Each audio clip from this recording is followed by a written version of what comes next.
이제 지난주에 이어서 그 하나님의 열왕기상에 나오는 하나님의 말씀을 증거하려고 하는데요. 이제 다윗 왕이 나이가 들어서 죽었죠. 나이가 들어 죽었는데 죽기 이전에 나이가 들고 힘이 없을 때 그 틈새를 이용해서 다윗 왕 중에서 아도니아라는 아들이 있는데, 아도니아가 아버지와 하나님의 뜻과는 상관없이 본인의 욕심과 과욕으로 인하여 왕이 되려고 하는 그런 의도를 가지고, 이제 그 왕이 되려고 하는 의도를 가지고 그 참모진들을 모으고 군사를 모아서 이제 왕에게 허락 없이 자기가 왕위에 계승하려고 하는 그런 인간적 방법을 사용하게 됐죠. 그리고 이 사실을 알게 됐던 나단 선지자가 밧세바를 통해서 부왕, 소위 말한다면 그 다윗 왕에게, 나이 먹은 왕에게 이야기를 하죠. 당신이 오래전에 약속했던 솔로몬 왕을 왕위를 계승하게 될 것이다라고 약속한 대로 당신이 빨리 그렇게 허락을 해 주십시오. 지금 아도니아라는 아들이 왕위를 계승하려고, 왕위를 강제적으로 그 위치에 오려가려고 지금 많은 계략을 꾸미고 있습니다 라고 했을 때, 다윗 왕은 그 밧세바와 그 다음에 나단 선지자의 청을 듣고 이제 백성들 앞에 그 솔로몬을 기름을 붓습니다. 왕으로 기름을 붓고 그리고 왕 위에 올라가죠. 그런 가운데 이제 계획을 했던 모든 것들이 숲으로 들어갔던 사람들은 이제 갑자기 강자가 약자가 됐고 약자가 강자가 된 겁니다. 이제 누가 강자가 되냐면, 약자였던 솔로몬이 왕이 되니까 백성들이 왕에게 만세를 부르면서 솔로몬 왕에게 순복할 것을 다짐하고 그 솔로몬 왕의 권위를 인정하니까 이젠 대세가 기울어져서 솔로몬 왕에게 강력한 힘이 생기고 권력이라는 것이 생겼습니다. 이제 아도니아는 실패로 돌아갔기 때문에 이 죽음은 누구의 손에 달려 있냐면, 솔로몬의 살리고 죽이느냐는 솔로몬의 손에 달려 있죠. 그러니까 이제는 이제 코너에 몰려 있는 아도니아가 살기를 위해서 급하게 어디로 들어가냐면 번제단을 붙들어요. 이 번제단을 붙들고 있을 때, 그때는 번제단을 붙들었을 때는 아무도 해할 수가 없습니다. 율법적으로. 그래서 결국은 뭐냐면 솔로몬이 배려로 인해서 아도니아를 살려주지요. 그리고 시기가 지났습니다. 이제 왕권이가 점점 탄탄하게 이제 왕권이 올라가게 되고, 나라가 이제 서서히 아버지의 대를 이어서 태평성대를 누리고 있었을 때, 그때 이제 잠잠할 무렵에 아도니아가 또 병이 도진 거예요. 병이 도져가지고 밧세바에게 찾아와서 청탁을 합니다. 청탁을 하는 게 바로 뭐냐면, 원래 왕의 자리는 내 자리인데, 왕은 내가 해야 될 왕의 위치였는데 이제 솔로몬 왕에게 하나님이 허락해 주지 않으심으로 말미암아 솔로몬에게 넘어갔을 뿐입니다. 그러나 이제 내가 청하건대 당신께서, 밧세바에게 얘기하는 거죠. 밧세바 당신께서 솔로몬 왕에게 찾아가서 정말 그 부왕이었던, 소위 말한다면 솔로몬의 다윗 왕을 그 몸종으로 있었던, 말하자면 후궁이죠. 후궁인 아비삭을 내 아내로 삼게 해달라고 청하해 주시기 바랍니다라고 이 밧세바에게 청을 합니다. 그러니 아도니아가 어떤 술수를 가지고 있었던 거예요? 이제 바로 법적으로는 아버지의 부왕이 후궁이죠. 아비삭이 후궁이죠. 이 후궁인데 그 아버지의 아내였던 아내를 아들이 자기 아내로 달라는 거예요. 이 족보가 참 야리까리한 족보잖아요, 그죠? 자기 아버지의 아내, 그러니까 말하자면 친엄마는 아니지만 새엄마잖아. 젊으지만은 새엄마를 자기 아내로 달라고 이 밧세바에게 찾아가서 청탁을 했다라는 거예요. 그 이해가 안 되는 거죠. 그런데 그때 당시는 그런 가운데 통할 수 있는 상황이라고 볼 수 있는데, 그러면 이 아도니아가 하고자 하는 의도가 뭐냐, 숨어 있는 의도가 뭐냐면, 이 아비삭을, 아버지 후궁이었던 아비삭을 자기 아내로 삼으면 그 권위가 동등한 거예요. 동등하다 보니까 결국 아버지의 권위 같은 권위를 가지고 있어서 이제 어느 때만 되면, 기회만 되면 바로 솔로몬을 몰아내고 자기가 왕이 되겠다라고 하는 계략이 그 안에 숨어 있었던 거예요. 그래서 밧세바에게 약삭 빠르게 어떻습니까? 그 돌파구를 찾기 위해서 밧세바가 청탁을 하면서 그 밧세바가 허락을 또 했네. 그렇게 내가 잘 얘기해 주겠다고 그렇게 허락을 한 거예요. 아니 글쎄 자기 그 후궁이었던 바로 좀 말하자면 동상이잖아요. 동상. 밧세바 동상. 예? 둘째 부인. 예? 둘째 부인, 셋째 부인, 막내 부인. 그렇다면. 그러니까 허락을 한 거예요. 그래가지고 이 밧세바가 그 아비삭의 청탁을 들고 누구한테 찾아왔냐면 오늘 본문에 누구한테 찾아온 거예요? 솔로몬 왕에게 찾아온 거예요. 솔로몬 왕이 찾아오니까 솔로몬이 자기 앞에 오니까 솔로몬은 엄마를 너무 존경한 거예요. 너무너무 사랑스럽고 엄마가 너무 존경하니까 솔로몬이 이제 자기한테 왔을 때 그 솔로몬이 어떤 태도를 취했느냐. 왕자에 앉았던 솔로몬이 엄마가 자기에게 오는 것을 보면서 19절을 보겠습니다. 19절에 뭐라고 나오냐면 밧세바가 이에 아도니아를 위하여 말하려고 솔로몬에게 왕에게 이르니 왕이 일어나 영접하여 왕이 일어났어요. 왕자에서 일어나서 영접하여 절을 했고 다시 왕자에 앉고 그의 어머니를 위하여 자리를 베풀었는데 그의 어디에 앉힌 거예요? 왕자의 오른쪽에 앉힌 거예요. 그리고 왕자의 오른쪽에 앉혔다는 것은 동동된 위치를 얘기하고 있어요. 그 어머니를 왕자의 못지않게 권위를 인정하고 존경의 표시로 자기의 왕자의 오른쪽에 앉혔다라는 거죠. 그만큼 어머니를 사랑하고 존경했다는 거예요. 솔로몬이. 그 얘기를 하고 있는 거예요. 그때 밧세바가 그 왕자의 오른쪽에 앉아 있으면서 밧세바가 솔로몬에게 어떤 요청을 했을까요? 요청한 게 뭘까요? 20절과 21절에 나오죠. 21절과 20절과 21절을 보겠습니다. 뭐라고 나옵니까? 이르되 청하건대 수냄 여자 아비삭을 누구에게 주라는 거예요? 아도니에게 주어 아내로 삼게 하소서.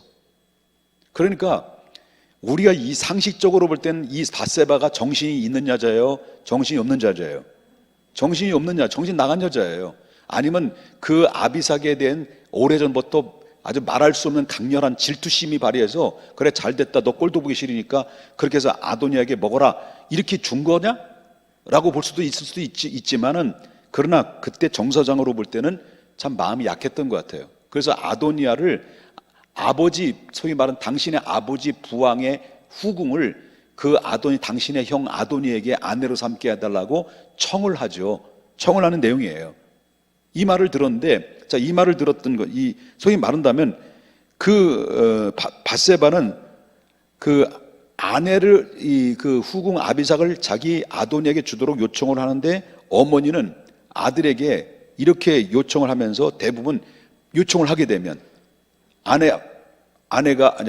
밧세바가 아들에게 이런 요청을 하게 되면, 자, 우리 같은 입장에 볼 때는 솔로몬은 어머니 밧세바를 좋아했을까, 안 좋아했을까요? 존경했을까, 안 존경했을까요? 존경했어요. 존경하니까 자기 어머니를 왕자의 오른쪽에 앉힐 정도로 가까이에서 존경하고 배려를 했던 것을 우리가 보게 된다라는 거죠. 그렇다면 어머니가 아들에게 이렇게 청을 했을 때 솔로몬 입장에서 볼 때는 자기가 존경하는 엄마인데, 그죠? 자기가 존경하는 엄마가 이렇게 어렵게 청을 했는데 왕의 입장이지만은 그 청을 거절하기가 쉬울까요? 어려울까요? 어려운 거죠. 그렇잖아요? 엄마가 청하는 건데. 그러니까 실질적으로 볼 때는 이건 입장이 참 곤란한 그런 상황이 있다라는 거죠. 그래서 오늘 20절에 보게 되면 뭐라고 나옵니까? 어머니의 청을 거절하지 않겠다. 말씀하십시오. 내가 거절하지 않겠습니다라고 장담까지 했단 말이에요. 어머니 말씀하십시오. 어떤 청이든지 내가 어머니의 청을 들어주겠습니다라고 약속을 했는데 그 청이 뭐였어요? 아버지의 부왕의 첩이었던 그 아비삭을 그 아도니아에게 아내로 주라는 청을 이제 받은 거예요. 이게 솔로몬이. 자, 그러면 솔로몬 입장에서 볼 때는 충분히 공의의 문제, 이게 옳은 거냐 그른 것이냐라는 이 공의적인 문제 앞에 상당히 갈등하고 근심에 쌓일 수 있는 상황이라고 보는 거죠. 이게 어떻게 결정해야 될지, 다시 말한다면 어머니의 청을 들어줘야 되는지, 이건 어머니의 청을 들어야 되는데, 아니 어머니의 청을 안 들어주면 어머니가 어떤 반응이 보이고 어떻게 민망한지, 어머니를 생각하면 가슴이 아픈 일들이 많이 발생이 되고 갈등이 많이 있을 거라는 거죠. 이 청을 거절해야 되는지 말아야 되는지 상황을 볼 때 웬만한 사람들 같으면 어머니의 청을 아마 들어줄 수도 있다라고 할 수 있는 겁니다. 그런데 이런 상황을 보게 되면 충분히 그 솔로몬의 입장에서 볼 때는 공의가 흔들릴 수가 있는 거예요. 왕으로서라도, 왕이지만은 흔들릴 수 있다라는 거죠. 그런데 이 솔로몬은 그 어머니의 청을 듣고, 밧세바의 청을 듣고 어떤 행동을 했느냐라고 말하는 거죠. 그 22절부터 23절을 보겠습니다. 솔로몬이 이제 화가 난 거예요. 화가 나면서 그의 어머니에게 대답하여 이르되 어찌하여 아도니아를 위하여 수넴 여자 아비삭을 구하시나이까? 그는 나의 형이오니 그를 위하여 왕권도 구하옵소서. 그를 위하여 왕권도, 내 자리도 구해주십시오. 그러려면 아도니아를 당신 아들인 솔로몬이 나를 내치고 아도니아를 왕위에, 그러면 왕위에 오르게 하십시오라고 했다는 거예요. 이게 빗대서 얘기한 거예요. 그리고 뭐라고 말하냐면 그뿐만 아니라 그 아도니아와 함께 악한 일을 했던 제사장 아비아들도, 수루의 아들 요압도 위에서 이렇게 구하십시오 했다는 거예요. 그러면서 솔로몬이 뭐라고 말하냐면 여호와의 이름을 두고 맹세하노니, 어머님 잘 들으십시오. 여호와의 이름을 두고 맹세합니다. 아도니아가 이런 말을 하였은즉 그의 생명을 잃지 않으면 하나님이 내 위에 벌을 내릴 겁니다 라고 아도니아를 생명을 척결하려는 결단을 내리면서 어머니의 요청을 거절하는 내용이 이 본문에 나오는 얘기예요. 그래서 뭐라고 말하냐면 바로 왕 위로 세우신 그 왕의 아버지께서 나를 왕위로 세웠고 하나님의 뜻에 의해서 내가 왕이 됐는데 어머니가 이렇게 청탁을 하는 것은 난 거절할 수밖에 없고 그 아도니아의 그 의도를 참을 수가 없으니 결국 아도니아를 오늘 죽임을 면치 못하게 될 것입니다 라고 해가지고 결국 어떻습니까? 아도니아는 분하냐를 보내가지고 아도니아를 죽여버려요, 솔로몬이. 그래서 오늘 본문에 이렇게 끝나게 되는 일이 벌어지게 됐다는 것을 보게 됩니다.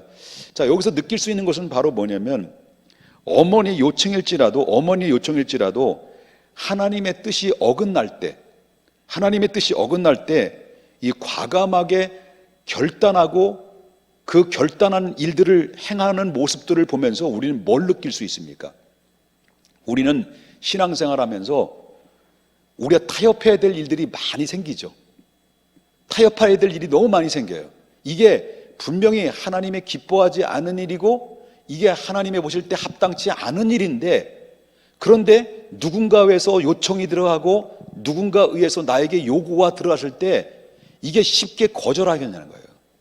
이 거절할 수 없는 상황이 우리 신앙생활 하는 사람들에게는, 특별히 직장생활하고 사업하는 사람들은 더 어려운 일이 있겠죠. 저는 사업도 해본 적도 없고 또한 직장생활 한 적도 없지만 사업하시는 분들이나 직장생활 하시는 분들은 특별히 이런 어려움과 고초들이 얼마나 많이 있겠느냐는 거예요. 마치 어머니가 뒤밀어 가지고 정말 입장 곤란한 그런 요청이 들어왔을 때 이게 볼 때 인간적으로 볼 때는, 인간관계로 볼 때는 들어줘야 되는데 하나님이 입장에 볼 때 선한 신앙적 양심으로 볼 때는 이거는 거절해야 되는 이런 상황 앞에 우리는 얼마나 많이 발생되는지 모른다는 거죠. 이렇게 어려운 결정을 해야 되는 결정 앞에서 우리는 어떤 타협을 하고 있는지, 아니면 내 신앙을 지키기 위해서, 내 신앙 양심을 지키기 위해서 정말 과감하게 결단하고 그 하나님의 뜻을 추구하다 보니 결국 내가 본질적인 인간관계를 잃어버리고 불이익을 당하고 손해를 당해본 적은 없는지 한 번쯤 내 자신을 보자는 거죠. 그렇지만 여러분, 이 맡은 일을 정해진 질서와 인간관계에 서로 상충되어지는 이런 문제를 봤을 때 이 얽혀있는 이 문제를 어떻게 결단하고 어떻게 결정하고 이 모든 문제를 돌파해야 되는가를, 이 지혜가 우리에겐 절대적으로 필요하다라는 것을 우리가 보게 된다라고 하는 거죠. 여러분, 솔로몬이라는 사람은 원래 솔로몬이라는 말은 평화라는 의미예요. 평화라는 의미인데, 그러나 평화가 하나님 나라를 흔드는 자들에게 있어서는 그것까지 허락하는 평화는 아니다라는 거죠. 그렇기 때문에 중요한 것은 솔로몬의 결정은 마치 왕권을 위해서 혈육을 죽이는 잔인한 사람처럼, 도륙하는 사람처럼 보여질는지 모르겠습니다만은, 하나님이 세우신 왕을 보면서 미련을 버리지 못하고 그냥 어리석은 행동을 하는 그런 이 아도니아를 볼 때 정말 마땅히 이런 모습을 척결해야 되는 중요한 문제 앞에 이 솔로몬은 많은 고민과 결단이 있음에서도 불구하고 여기에는 생각을 하지 않고 단호하게 그 즉석으로 처리를 했다는 거죠. 이건 다음으로 미루는 것도 아닙니다. 다시 말한다면 타협해야 되느냐 말아야 되느냐라는 것을 고민하고 내일 고민하고 이틀 고민하고 그 다음에 고민하는 것이 아니라, 내가 옳고 그름을 정확하게 하나님의 이게 옳은 것인지, 하나님이 기뻐하시는 건지, 하나님이 원하지 않는 것인지라고 했을 때 미루는 것이 아니라, 솔로몬은 그 자리에서 즉석으로 결국 척결을 하는 그런 모습들을 보면서 솔로몬은 그 자리를 다시 돈독하게 만들었고, 하나님이 그 위에 기름을 부어주셔서 그 왕의 자리를 단단히 세워주셨다는 거죠. 처음에는 손해봅니다. 처음에 타협할 때, 정말 어떤 때는 타협하지 않으면 믿음의 정도를 지키기 위해서, 신앙의 양심을 지키기 위해서 정말 열심히 믿음으로 나가다 보면 핍박도 있고 손해도 보이고 불이익도 당하지만은, 그러나 결국은 누가 승리하느냐? 타협하지 않고 믿음으로 결정하고 과감하게 믿음으로 나가는 사람을 하나님이 손을 들어주시고 승리케 하신다는 것을 여러분 믿으셔야 될 줄 믿어요. 이런 놀라운 역사가 우리의 삶의 현장에서 얼마든지 경험될 수 있는 것이고, 이 중요한 결정을 앞에 놓았을 때 인간관계가 먼저냐 하나님의 진리의 양심이 먼저냐라는 이 문제 앞에 우리는 타협해야 되는 상황 앞에, 우리는 정말 어쩌면 이 고민과 갈등 앞에 과감하게 결단하고 과감하게 행동할 때는 그 순간에 어려움이 있고 그 순간에 불편함이 있고 그 순간에 불이익을 당한다 할지라도 결국은 하나님께서 보십시오, 솔로몬을 다시 왕위를 권위를 굳건하게 세워주셨던 것처럼 우리도 또한 하나님이 우리를 더욱더 세워주시고 축복의 자리로 화가 변화해서 복이 되는 역사로 우리를 반전으로 우리를 이끌어 주신다는 것을 믿으셔야 될 줄 믿습니다. 여러분, 우리가 이 말씀을 보면서 솔로몬을 통해서 배워야 될 것이 무엇인지를 우리가 알고, 바른 질서를 위해서 단호한 결정이 필요할 때 정말 이 질서에 따라서 우리 하나님 앞에 행동하고 믿음으로 순종해 나가는 이 결단력이 하나님 앞에 정말 인정받고 하나님의 사랑을 받는 그런 축복의 통로와 매개체가 된다는 사실을 믿으셔야 될 줄 믿습니다.